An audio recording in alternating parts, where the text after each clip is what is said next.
everyone, this is Nicole from Next. Lentoria and Lentor Mansion. So these two developments are the newest addition to the Lentor area of new developments. So the main reason why I'm creating this video today is because I wanted to share more on the blind spots and also some of the areas that you should take note of when you are deciding to purchase into Lentoria and also Lentor Mansion. So I guess developers do paint a pretty rosy picture when it comes to the unique selling points of the development. So this video will kind of question and challenge some of the selling points, and that's why I'm creating this video to share more on some of the risk of Lentoria and also Lentor Mansion. Yeah. So just a brief overview on Lentor estate. We can take a look at this. So we have 7 confirmed GLS.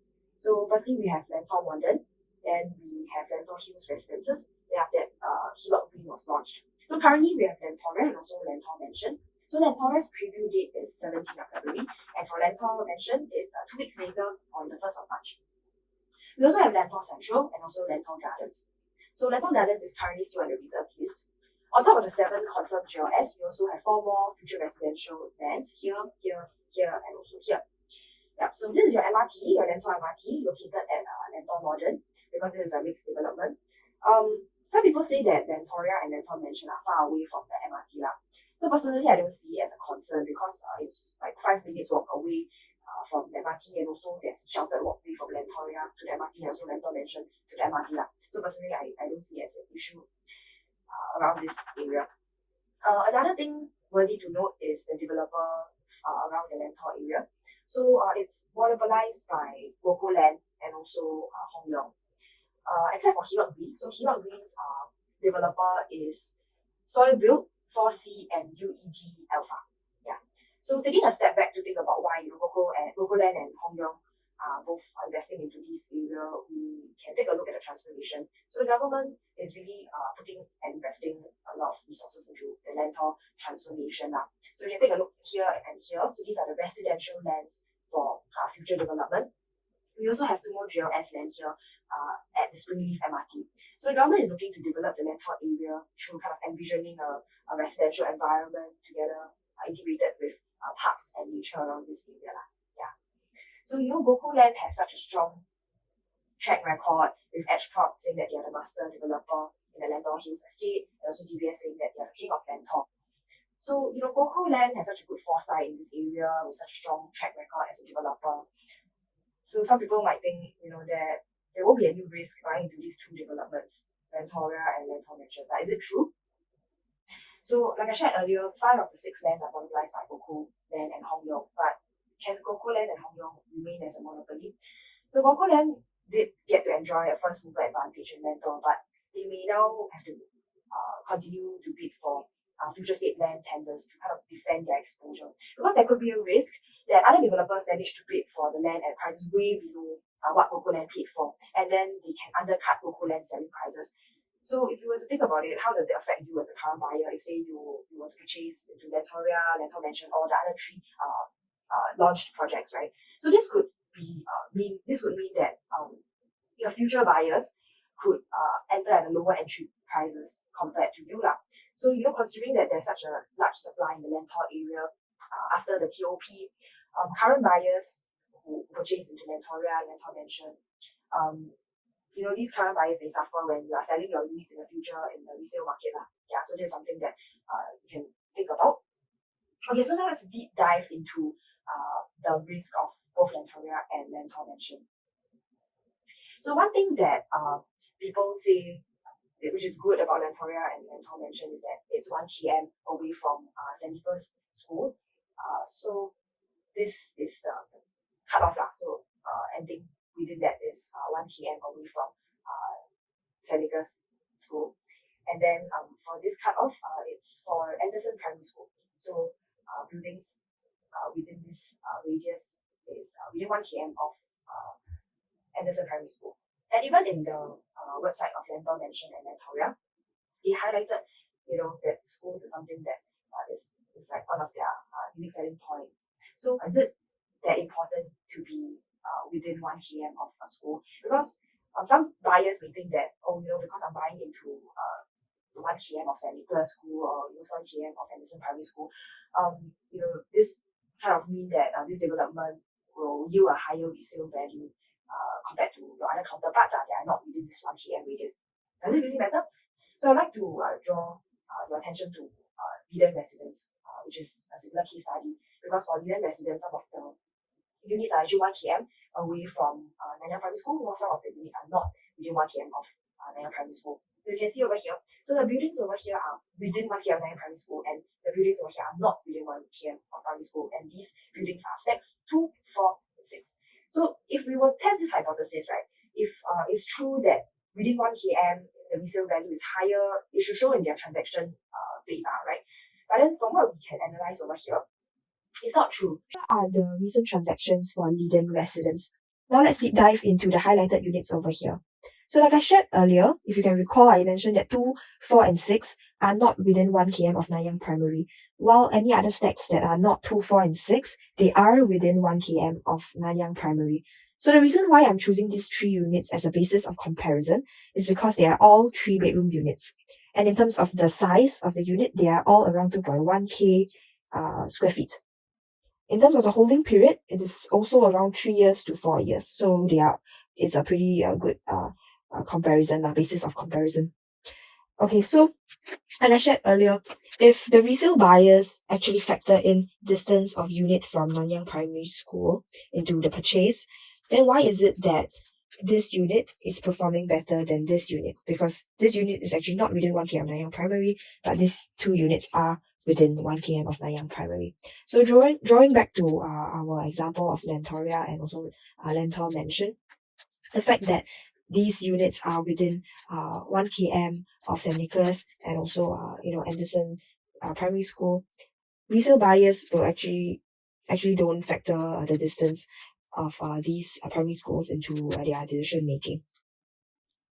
So another point I wanted to share, and also another risk is particularly for Lentoria. So looking at this table over here, right, it's worthy to note that Lentoria has the smallest land size, and comparing between Lentor and Lentor Mansion, since they are both being launched around the same time, is that Lentor Mansion is actually double the land size of Lentoria. But a saving grace is that we look at the density. For Lentor Mansion, the density is around 441 square feet, and for Lentoria is around 436 square feet.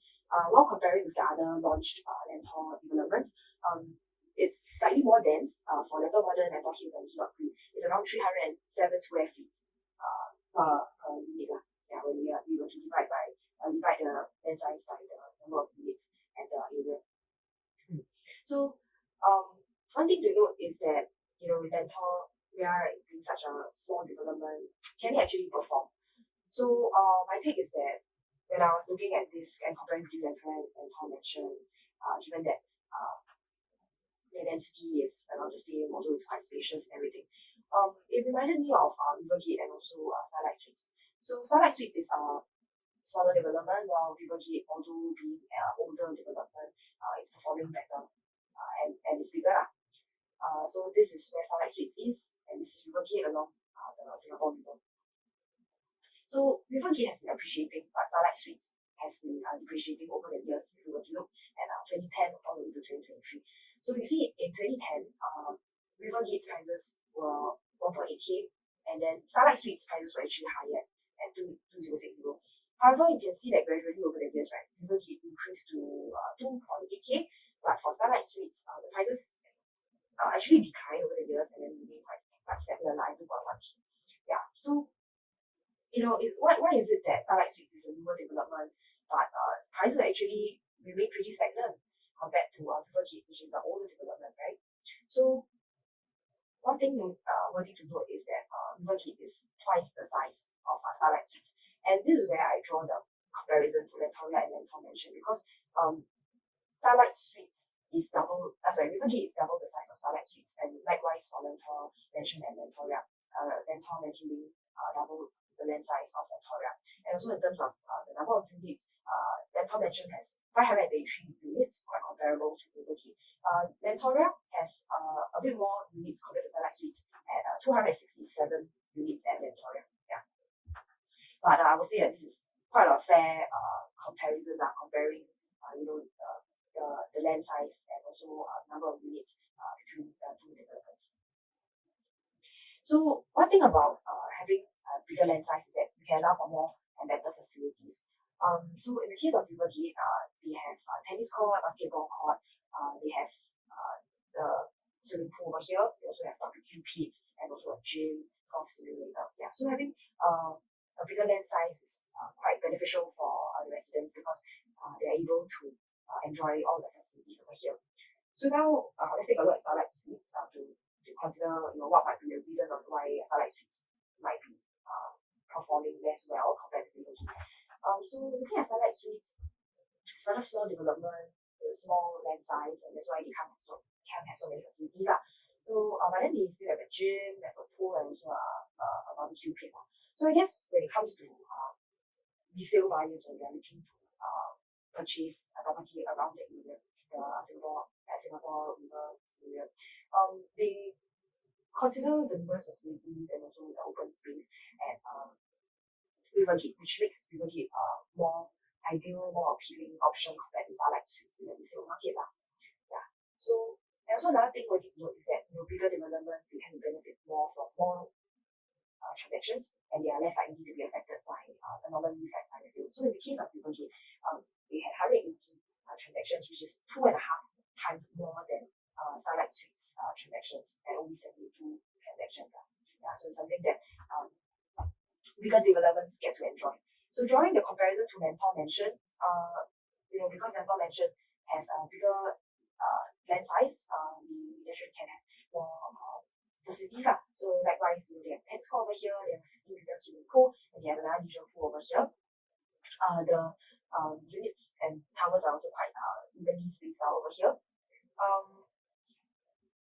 Looking at the direction, this is north facing. Yeah, so here is the north side, and here is the south of the development.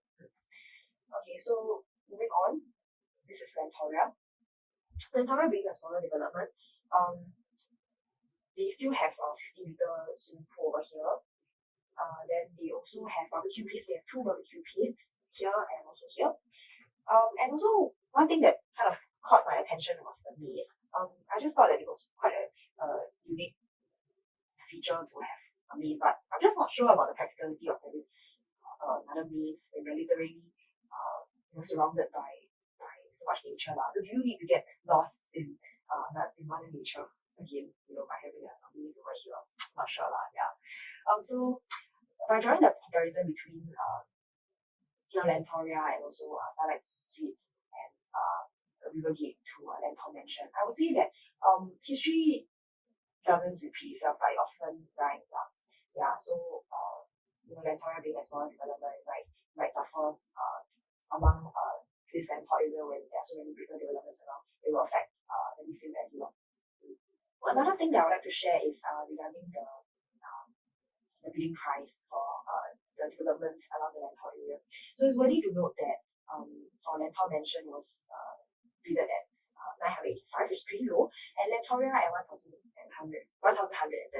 So does it mean that a lower bid price for Lentor Mansion means a lower launch price? Some people may think that way, but I personally think that it might not be the case. Yeah. Because like I said earlier, for the whole Lentor area is being monopolized by GuocoLand and also Hong Leong. So it's likely that Lentoria might be launched at a lower price compared to Lentor Mansion because it might be a case where the developer wants to earn a higher profit margin for Lentor Mansion and also a lesser profit margin for Lentoria. So that would be my guess or my hypothesis in this case. Yeah, and I would think that it's actually quite a pretty strategic move on the developers and to kind of safeguard their territory in terms of bidding a high price for Lentoria, because they kind of safeguard their environment at Lentor to prevent other rivalry developers from undercutting their selling prices. Yeah. And this will allow GuocoLand and Hong Leong to kind of remain control over the Lentor area. So, after sharing all these risks, does it mean that you cannot buy into Lentoria or even Lentor Mansion? I've shared so much on, Lentoria being a small development, being near a school is not an advantage for both Lentor Mansion and also Lentoria, and also the new launch prices, for Lentor Mansion might be high, rivalry developers could potentially undercut current GuocoLand and Hong Leong project prices. Despite all these risks, I think it's not true that I cannot buy into Lentoria and Lentor Mansion. I think that it really depends on your entry price and your unit price. So for instance, certain unit types there are more of certain unit types, and this will actually affect supply around Lentor, and this will also affect the resale price, etc. Yeah. So I mean, you can let me know if you need a detailed analysis if you're looking to enter the Lentor area. You can drop me a text, give me a call at this number over here. So I really hope that I managed to value add to all of y'all. So please like and subscribe, and I will catch you in my next analysis. Thank you. Bye bye.